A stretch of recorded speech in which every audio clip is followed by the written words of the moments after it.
Welcome to എഡെക്സി learning. നമ്മൾ എക്സാമിനെ കുറിച്ചുകളൊക്കെ detail ആയിട്ട് നമ്മൾ പറഞ്ഞതാണ്.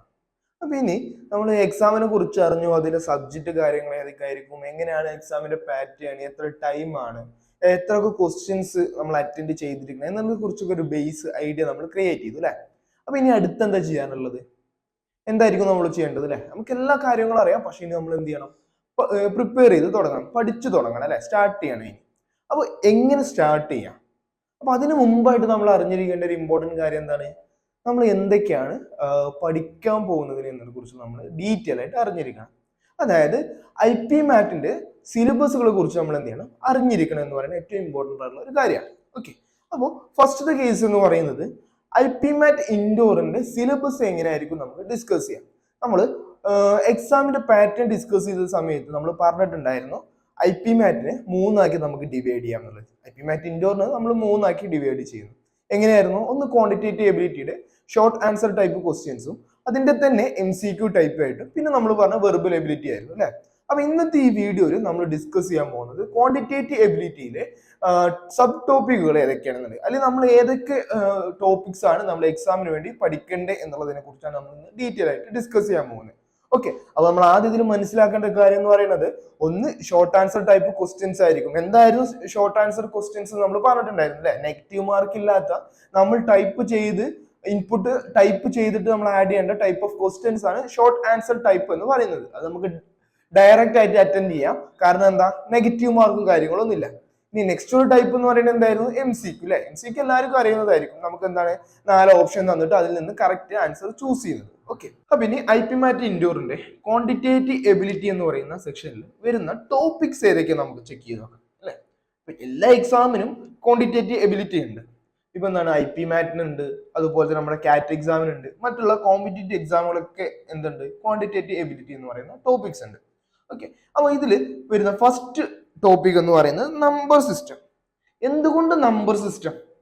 നമ്മൾ ക്വാണ്ടിറ്റേറ്റീവ് എബിലിറ്റി എടുക്കുമ്പോൾ ആദ്യം നമ്മൾ പഠിക്കാൻ പോകുന്ന കാര്യം എന്ന് പറയുന്നത് നമ്പർ സിസ്റ്റം ആണ്. നമ്മുടെ പ്രൈം നമ്പേഴ്സ് ഏതൊക്കെയാണ്, നമുക്ക് എങ്ങനെ LCM HCF എങ്ങനെ കാണാം, എന്താണ് ഡിവിസിബിലിറ്റി റൂൾസ്, എന്താണ് റിമൈൻഡർ തിയറം എന്നുള്ള കാര്യങ്ങളൊക്കെ ഡീറ്റെയിൽ ആയി പഠിച്ചു പോയാൽ മാത്രമാണ് നമുക്ക് എന്ത് ചെയ്യാൻ പറ്റുന്നത്?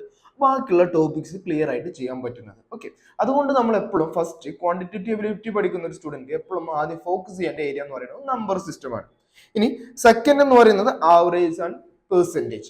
സെക്കൻഡ് ടോപ്പിക് എന്തുകൊണ്ട് ആവറേജ് ആൻഡ് പെർസെൻറ്റേജ്?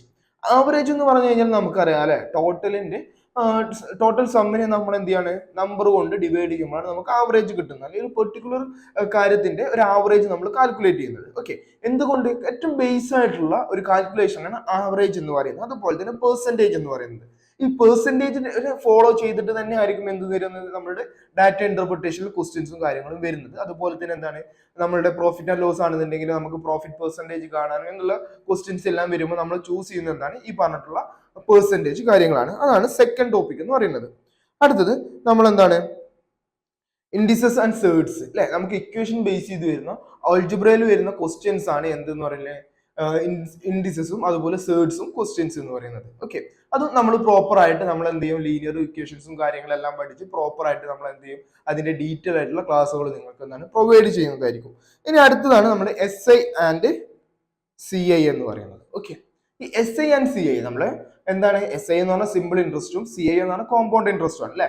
നമ്മൾ കേട്ടിട്ടുണ്ടായിരിക്കും സിമ്പിൾ ഇൻട്രസ്റ്റ് എന്നും കോമ്പൗണ്ട് ഇൻട്രസ്റ്റ് എന്നും, അതെങ്ങനെ കാൽക്കുലേറ്റ് ചെയ്യാന്നൊക്കെ നമ്മൾ മുമ്പ് പഠിച്ചിട്ടുള്ളതാണ്. പക്ഷെ അതൊന്നുകൂടി നമ്മൾ ഈസി മെത്തേഡിൽ കുറച്ചുകൂടി സിംപ്ലിഫൈ ചെയ്ത് എങ്ങനെ പഠിക്കാം, അതിന്റെ കൺസെപ്റ്റുകൾ എന്തൊക്കെയാണ്, എങ്ങനെയാണ് ഒരു ക്വസ്റ്റ്യൻ വന്നു കഴിഞ്ഞാൽ നമ്മൾ അതിന് സോൾവ് ചെയ്യേണ്ടത്, സ്പീഡി ടൈം മാനേജ്മെന്റ് യൂസ് ചെയ്തുകൊണ്ട് നമുക്ക് എങ്ങനെ കോമ്പൗണ്ട് ഇൻട്രസ്റ്റ് കാൽക്കുലേറ്റ് ചെയ്യാം എന്നുള്ള കാര്യങ്ങളൊക്കെ നമ്മൾ എന്ത് ചെയ്യാണ്?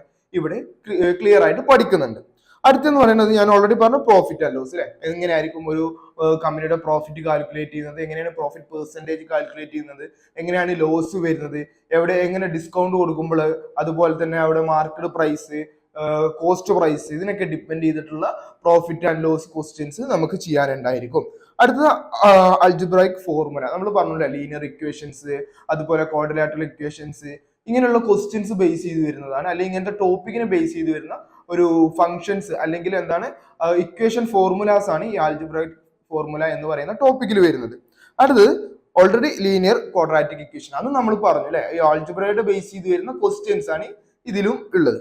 ഓക്കെ, അടുത്തത് റേഷ്യോ ആൻഡ് പ്രൊപ്പോർഷൻസും പാർട്ണർഷിപ്പും. ഇത് നമുക്ക് രണ്ടും എന്താണ് ഡിപ്പെൻഡ് ചെയ്യുന്ന, ഒന്ന് മറ്റൊന്നിനെ ഡിപ്പെൻഡ് ചെയ്തു പോകുന്ന ഒരു ടൈപ്പ് ഓഫ് ക്വസ്റ്റ്യൻ ആണ്. റേഷ്യോയും പാർട്ണർഷിപ്പും പ്രൊപ്പോർഷൻസും ഒക്കെ എന്ന് പറയുന്നത് എന്താണ്, റേഷ്യോ കാൽക്കുലേഷനിൽ കൂടെ നമുക്ക് ചെയ്യാൻ പറ്റുന്ന ഒരു കാര്യമാണ് ഈ ഒരു പാർട്ണർഷിപ്പ് ബേസ്ഡ് ക്വസ്റ്റ്യൻസ് എന്ന് പറയുന്നത്. അടുത്തത് നമ്മളുടെ ടൈം, സ്പീഡ്, ഡിസ്റ്റൻസ് അല്ലെ. നമ്മൾ പറഞ്ഞിട്ടുണ്ടായിരുന്നു ടൈം, സ്പീഡ്, ഡിസ്റ്റൻസ് ഇത് തമ്മിലുള്ള ഒരു റിലേഷൻ ബേസ് ചെയ്ത് വരുന്ന ക്വസ്റ്റ്യൻസ് അല്ലെ. ടൈമും ഡിസ്റ്റൻസും തന്നു കഴിഞ്ഞാൽ എങ്ങനെ സ്പീഡ് കാൽക്കുലേറ്റ് ചെയ്യാം, അതുപോലെ തന്നെ ഡിസ്റ്റൻസ് സ്പീഡും തന്നു കഴിഞ്ഞാൽ എങ്ങനെ ടൈം കാൽക്കുലേറ്റ് ചെയ്യാം, ഇതിനെല്ലാം ഡിപ്പെൻഡ് ചെയ്തു പോകുന്നതാണ് എന്തെന്ന് പറയുന്നത് നമ്മൾ TSD അഥവാ ടൈം, സ്പീഡ്, ഡിസ്റ്റൻസ് എന്ന് പറയുന്നത്. അതുപോലെ തന്നെ ഇതിൽ അഡീഷണൽ ആയിട്ട് വരുന്നതാണ് നമ്മുടെ റിലേറ്റീവ് സ്പീഡ്സ്, ട്രെയിനിന്റെ സ്പീഡ് കാൽക്കുലേഷൻ, ബോട്ടിന്റെ അപ്സ്ട്രീം ഡൗൺ സ്ട്രീം കാൽക്കുലേഷൻ ഒക്കെ വരുന്നത്. ഓക്കെ, അടുത്തത് time and work. Time and work എന്ന് പറഞ്ഞു കഴിഞ്ഞാൽ ഇവിടെ എന്താണ്, നമുക്ക് കുറച്ച് ഡേയ്സിൽ കുറച്ച് വർക്കുകൾ കംപ്ലീറ്റ് ചെയ്യുന്ന ബേസ് ചെയ്തിട്ട് ക്വസ്റ്റ്യൻസ്, അതിലോട്ട് എന്താണ് additional number of persons join ചെയ്യുന്നു എങ്കിൽ എഫിഷ്യൻസിയിൽ എത്ര ദിവസം കൊണ്ട് ഒരാൾക്ക് ഈ ജോബ് കംപ്ലീറ്റ് ചെയ്ത് തീർക്കാൻ പറ്റും എന്നുള്ള രീതിയിലുള്ള കാൽക്കുലേഷൻ ബേസ്ഡ് ക്വസ്റ്റ്യൻസ് ആണ് ടൈം ആൻഡ് വർക്കിൽ വരുന്നത്. ഇനി ജിയോമെട്രിയിലാണെന്നുണ്ടെങ്കിൽ എന്തൊക്കെയാണ് വരുന്നത് നോക്കാം. പോളിഗൺസ്, സർക്കിൾ, മെൻസുറേഷൻ എന്നുള്ള ടൈപ്പ് ഓഫ് ക്വസ്റ്റ്യൻസ്. അതായത് ജോമെട്രി എന്ന് പറഞ്ഞാൽ എന്താണ്, ഒരു ഫിഗർ ബേസ് ചെയ്തിട്ടുള്ള ക്വസ്റ്റ്യൻസ് അല്ലെ. അവിടെ നമുക്ക് എന്തൊക്കെയുണ്ട്, ട്രയാങ്കിൾസ് ഉണ്ട്, സർക്കിൾസ് ഉണ്ട്, പോളിഗൺസ് ഉണ്ട്, ഇതിനെല്ലാം ഡിപ്പെൻഡ് ചെയ്ത് വരുന്ന ക്വസ്റ്റ്യൻസ്.